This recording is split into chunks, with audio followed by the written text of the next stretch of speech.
இது வரைக்கும் உள்ள வீடியோல நிம்மதிக்கு நிதியும் மதியும் எவ்வளவு முக்கியம்னு பார்த்தோம். மதி எப்படி நிம்மதி டிஸ்டர்ப் பண்ணு பார்த்தோம். இந்த வீடியோல நிதி எப்படி நிம்மதி டிஸ்டர்ப் பண்ணுன்னு பார்க்க போறோம். நிதினா என்ன? காசு, துட்டு, மணி. காசு, துட்டு, மணி இதுக்குதான் எல்லாரும் ஓடிட்டு இருக்காங்க. இது எப்படி நிம்மதியை கெடுக்கும் நீங்க நினைக்கலாம். சரியா? இப்ப நான் சொல்ல வர விஷயம் 150% மக்களுக்கு பொருந்தும். ஒரு கணவன் மனைவி 2 பேர் இருக்கிறாங்க, நல்ல உயர் பதவியில நல்லா சம்பாதிக்கிறாங்க, சொத்து சகம் சேர்க்கிறாங்க. ஆனா அவங்களுடைய 24 மணி நேரம் லைஃப் ஷெடியூல்ல குழந்தைகளுக்கான நேரத்தை ஒதுக்க முடியல. அந்த குழந்தைகளுக்கு எது முக்கியம்? அம்மா அப்பா கூட இருக்கணும்ன்றதான் முக்கியமே தவிர சொத்தோ உயர் பதவியோ முக்கியம் கிடையாது. அப்போ குழந்தைகள் நிம்மதி குறையும் போது பேரண்டோட நிம்மதியும் குறையுது. ஸோ பணம் இருந்து குறையுது. இந்த மாதிரியான பேரண்டா நீங்க இருந்தீங்க அப்படின்னா உங்களுடைய சம்பாத்தியத்தோடு சேர்த்து குழந்தைகள் நிம்மதி பிளஸ் உங்க நிம்மதியையும் சம்பாதிக்க பிளான் பண்ணிக்கோங்க.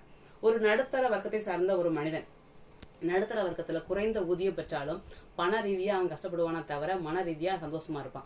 பெரும்பாலும் இதுதான் உண்மை. இது எப்படி அப்படின்னா அவனுக்கு கிடைக்கக்கூடிய குறைவான வருமானத்துல எதுக்கு செலவழிக்கணுமோ அதுக்கு மட்டும் செலவழிச்சு எந்த விஷயங்களுக்கு நேரம் ஒதுக்கணுமோ அதெல்லாம் ஒதுக்கி அன்பு ரீதியா கொஞ்சம் கொண்டு போயிருவாங்க லைஃப. நடுத்தர வர்க்க மனிதன் பணம் சம்பாதிக்கிறான். சம்பாதிச்ச பிறகு பணத்தினுடைய வாசம் என்ன தோணும்? மேல மேல பணம் சம்பாதிக்க தோணும். லைஃப்ல பணம் ஒரு முக்கியம் தான், சம்பாதிச்சுதான் ஆகணும். அப்படி பணம் ஓடி ஓடி சம்பாதிக்கிறப்ப நிறைய தியாகம் பண்ணணும். அப்படி சம்பாதிச்ச பணத்தை பாதுகாக்கணும். யார்கிட்ட இருந்து பாதுகாக்கணும்? கவர்மெண்ட் கிட்ட இருந்தும் கள்ளங்கிட்ட இருந்து பாதுகாக்கணும். பணத்தை மறைக்கணும். யார்கிட்ட இருந்து மறைக்கணும்? ஸோ பக்கத்து வீடு, எதிர்த்த வீடு, உறவுக்காரங்க, நண்பர்கள் உட்பட எல்லாத்தையும் மறைக்கணும். ஏன் தெரிஞ்சா உதவி கேட்பாங்க. உதவி கேட்டு வந்தா உனக்கு நான் உதவுறதுக்கு சூழ்நிலை இப்ப இல்லை அப்படின்னு சொல்றதுக்கே என்னது, நம்ம ஒரு சில கஷ்டங்கள் படணும். ஸோ பணத்தை பாதுகாக்கிறதுக்கும் மறைக்கிறதுக்கும் அந்த பணத்தை ₹1 குறையாம இருக்கணும், மேல மேல இன்க்ரீஸ் பண்ணணும். ஸோ இப்படியே நினைச்சு நிம்மதி போயிடும். பணம் வந்தா நம்மள 10 பேர் சுத்துவாங்க, 10 பேர் நம்மளை சுத்தும் போது நம்ம தலைகீழா சுத்துவோம், தலைகீழா சுத்தினா நிம்மதி போயிடும். ஸோ இப்படி இருக்கும்போது நம்ம என்ன செய்யணும் அப்படின்னா, பணம் பொதுவா எப்படி நிம்மதியை தரும்னா, நம்ம ஒரு ஐபோன் வாங்க ஆசைப்படுறோம், ஒரு கார் வாங்க ஆசைப்படுறோம்னா அதை போய் பணத்தை வச்சு வாங்கினது நமக்கு ஒரு ஹாப்பி வரும். இந்த ஹாப்பி என்னன்னா நிலையற்ற சந்தோஷம்.